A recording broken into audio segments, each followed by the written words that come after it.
5 আগস্টের ঘটনার পর থেকে আওয়ামী লীগের শীর্ষ নেতাদের রাজনৈতিক অবস্থান এবং গ্রেফতার আতঙ্ক বিশেষ চর্চার বিষয় হয়ে উঠেছে। কেন্দ্র থেকে তৃণমূল, এমপি থেকে মন্ত্রী, আওয়ামী লীগের বিপুল নেতাকর্মী এই সময়ে কারাগারে বন্দী হয়েছেন।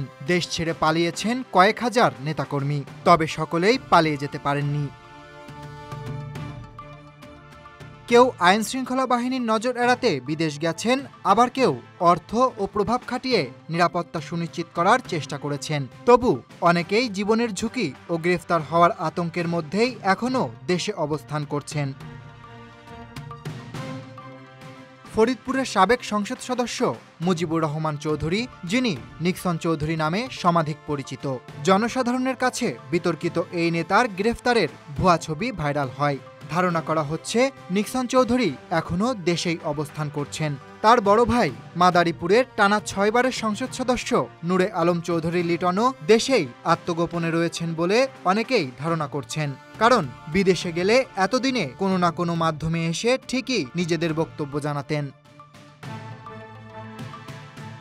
বরিশাল কেন্দ্রীয় আওয়ামী লীগের প্রভাবশালী নেতা এবং শেখ হাসিনার ফুফাতো ভাই আবুল হাসনাত আবদুল্লাহ 5 আগস্টের পর থেকে দেশেই আছেন। তার ছেলে সাদেক আবদুল্লাহ ভারতে চলে গেছেন, তবে আরেক ছেলে মঈন আবদুল্লাহ গ্রেফতার হয়েছেন।